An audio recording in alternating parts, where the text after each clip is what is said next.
y'all. How y'all doing? Welcome to the Tea Factory podcast.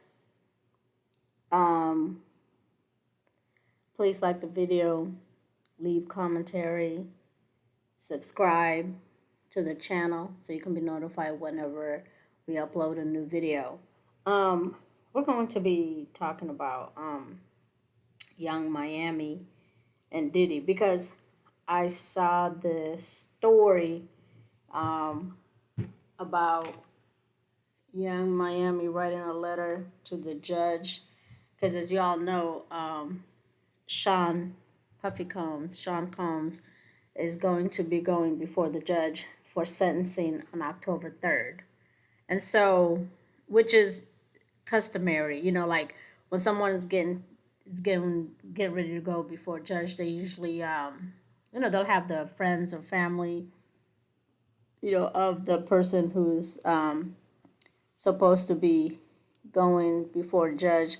They'll have them, like write letter. It's called character letters. I mean, speaking of your character, saying that you're a good person and stuff like that before sentencing. I believe they call them character letters, is what they call them. And so, his mom and his kids are supposed to be writing a letter, and then who else? They said that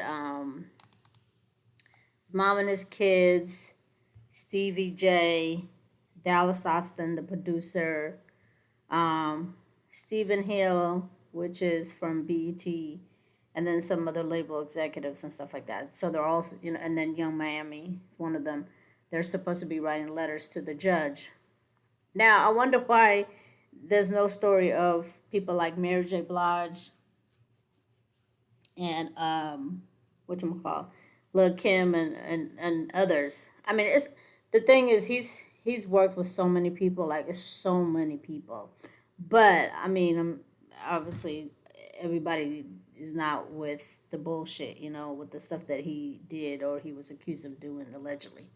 So, but I'm just saying, those are the only people that are is out there that we know of that have um, written letters or going to write letters. But Young Miami's the only one catching heat because obviously because she's Young Miami. So before we get started though, housekeeping, I wanted to go over and read the section 107 of the Copyright Act. So section 107 of the Copyright Act of 1976 says that there's allowance for fair use of copyrighted material for such purposes as criticism, comment, news reporting, teaching, scholarship, and research as examples of activities that may qualify as fair use. So that's what we're doing. We're commentating, teaching under the fair use. So, so Young Miami wrote a letter to the judge, and people on Twitter and everywhere else, they were going in on her, and she was catching hell for doing so. So I am going to read the letter, and then we'll just go, do our commentary as we read the letter. Okay, so let's see. So I have a copy here, and then just to cite my sources, the letter, I found it on, what is this? This one lady named Megan Knopf. So I believe is her Twitter. So we are. Oh, okay. No, I'm sorry. It's on Entertainment. It's on Yahoo Entertainment. Sorry, but I guess it's her tweet though. So it's on Yahoo Entertainment. But it's her tweet. This lady named Megan. I think she's like was. I think she was every day at the she was at the courthouse every day, if I'm not mistaken. But anyway, so we're just citing our sources. Yahoo Entertainment News, okay? All right. So it says, "Dear Your Honor, my name is CARESHA Brownlee. I'm a mother, daughter, sister, and a hip hop artist who has spent many years in the public eye. I want to be clear that I cannot speak on or defend anything that may have happened before I met Sean Combs. I do not condone any wrongdoing. I can only speak about I can only speak from my personal experience and the man I've come to know over the past 4 years. For 3 of those years, I was in a public relationship with Sean. And during that time, I witnessed and came to know a different person than the one often portrayed. Behind the scenes, he was a loving, genuine, supportive, and always encouraging. He motivated me, believed in me, helped me grow both personally and professionally. I'm writing this letter because I believe it's important for the court to know the side of Sean. It should have said this side of Sean, but okay, the side of Sean that isn't always seen or spoken about. The man who poured into others, who gave opportunities, who led by example, and who loved deeply. He made he helped shape me both professionally and personally. He believed in me, he pushed me to grow, and taught me how to be a better businesswoman. He helped me find balance between chasing my dreams and being present for my family because that's what he did. No matter how busy he was, he never missed holidays or special moments with his family. Now, I just want to stop right there and give a little bit of commentary, right? So, now as far as this part right here, she's probably telling the truth because the thing is this: he's been, accused of awful things, and those things that he's accused of, that the people have said that he did to, that's probably their truth, and then there was like some people who were turned out to be have had lied or whatever. But anyway, we're not here to discuss about what's true and what's not. So that was those people's truth, and that was their story. This is her truth and her story. I mean, she could be capping too, but this is so far her truth and her story. This is her experience. We don't know the extent of their relationship. I feel like he their relationship was more like it was cap. It was for PR. It was like a PR stunt. She was young. It looked good for him to be with someone like her because she kept him in the now. He's like in his 50s, and so it helped his image, and then it helped her professionally and personally, like she's saying, because professionally, then he give her a show on Revolt, and she had that show called CARESHA, Please. Because the City Girls weren't really doing that much. It wasn't like they were dropping albums year after year. I don't even know, to be honest with you, how many albums they have. I don't know. Um, I'm not a fan of them as a group like that. I think I like them individually, their individual personas. But so I feel like when she said he helped her professionally, that part is true because we've seen. And then they both helped each other's image as well. Personally, we don't know, that's behind the scene. So in this regard right here, and then you do see stuff from Puff as far as like when it comes to his children. Through the years, we have seen that he appears to be a good father, and he don't play by his kids, and he does take care of his kids, and he takes care of his stepson. So this part right here, I can agree with her on that. Okay, moving along. And then she says, one of the most meaningful memories was when he took me to my first Met Gala. It wasn't about the event, it was about what it represented. Sean has always made it a priority to open doors for Black people, to make sure we are seen, heard, and valued in spaces where we've historically been excluded. That night reminded me that we belong in every room, at every table, in every conversation. He's constantly encouraged me, so many others to dream bigger, walk in confidence, and never shrink who we are to make others comfortable.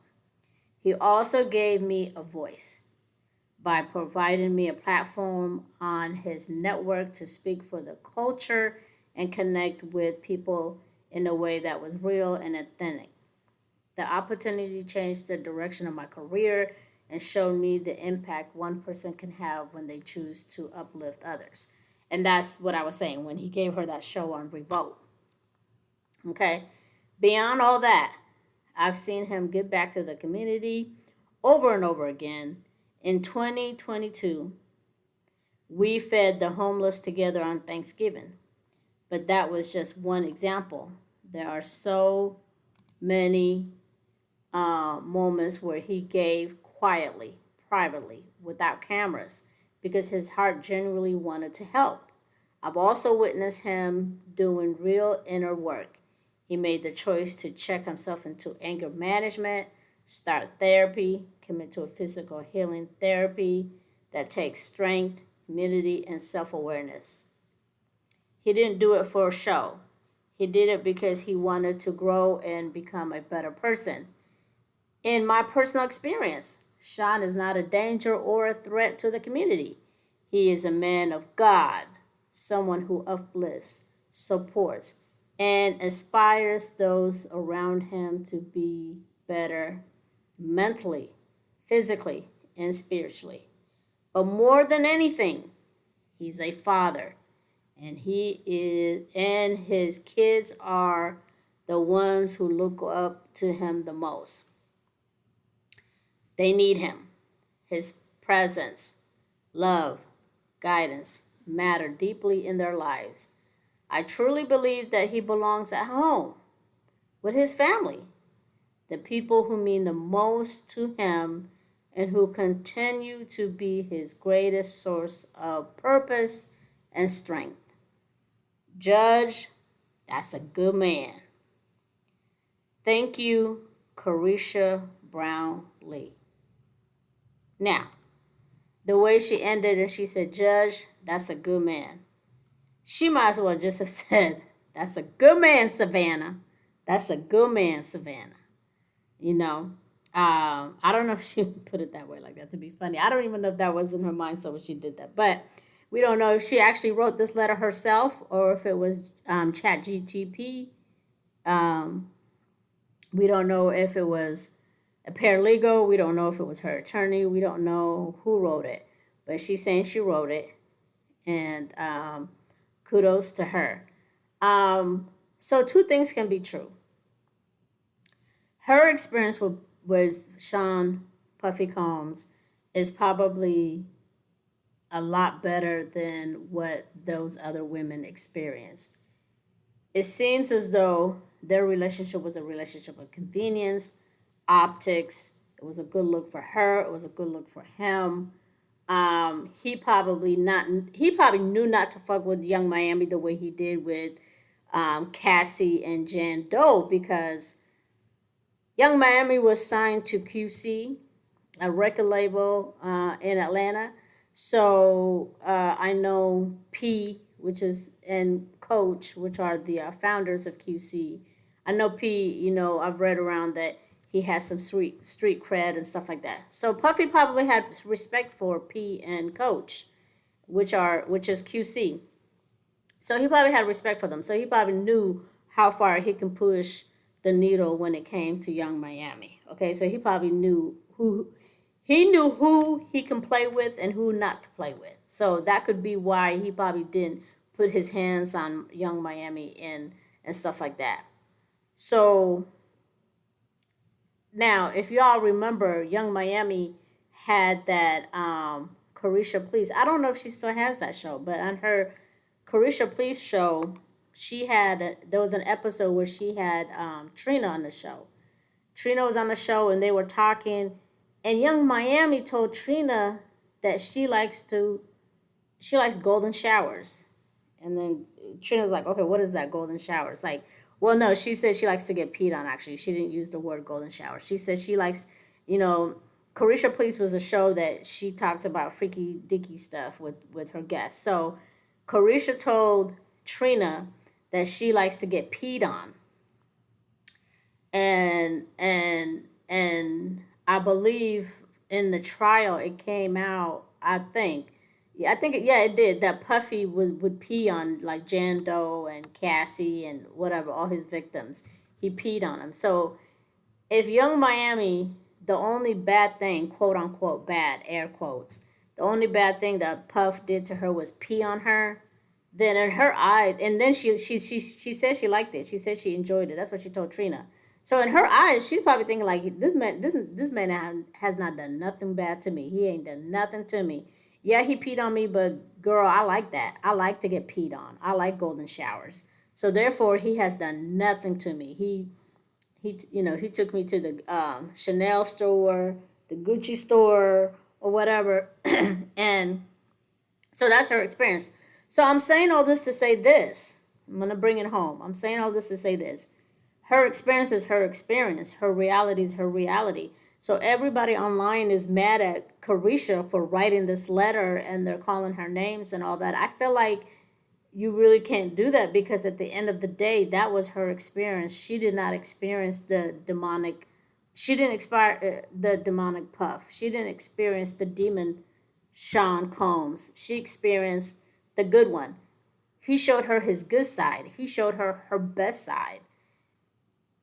I mean, he showed her his best side. Excuse me. So she didn't get to see the bad side. So if she writes this letter, then that's her reality. That's how she feels, and that's what she thinks.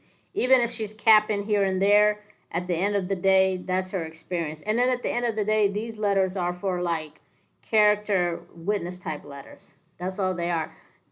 The judge is going to make his decision based on the evidence that's in front of him, all the evidence, and then the letters. He's not going to take, Carisha's letter and be like, oh, yeah, girl. Oh, he's a good man. He's a good man. Okay, girl. All right. All right. I'm going to sentence him based on that. No, this is just, it's just something for the judge to think on. And then the judge might read it and be like, girl, please, and just throw it and put it in the shredder. So saying all that to say that people shouldn't be so hard on Young Miami, because that's her experience. But Cassie, she experienced what she experienced. She got paid millions for it, and she's living somewhere else, and it wasn't right. But she's financially stable now. But what he did to her wasn't right. But unfortunately that was her experience. So we can't knock Young Miami. So anyway, y'all, I just wanted to come on here because I seen that people were just being harsh. Let's see if I can find some. I think I had seen. Let's see if I can find the stuff that people were saying about her. I might not be able to find it now, but I seen it earlier. But yeah, I can't find anything. But I just can't find it. I should have had it ready, but I don't have it on me. But then I also saw that she had came out. I think she had an interview with the Shade Room, and the lady asked her about the golden showers, and I think this is during the Puff trial, and she said, "Oh, I was just kidding. I didn't mean it." So she tried to clean it up. She tried to do a cleanup on aisle 5. She tried to clean it up and say that she was kidding about the golden showers. I don't think she was kidding. Girl, please. You were not kidding. You were dead ass serious. And when it came out during his trial that he was a freak and he likes to do a whole bunch of nasty things, and that was one of them, we all believed it. And she was just trying to clean up what she said. But I believed her the first time. And the way she told Trina on that episode on Caresha Please, she was not kidding. And she was having an honest conversation with Trina. Anyway, y'all, get on the chats in the comments rather. Let me know your thoughts. Do you think folks are being a little bit too harsh on Caresha, or does she deserve the backlash that she's getting for writing that letter to the judge? Okay, and I'll see you on the next video.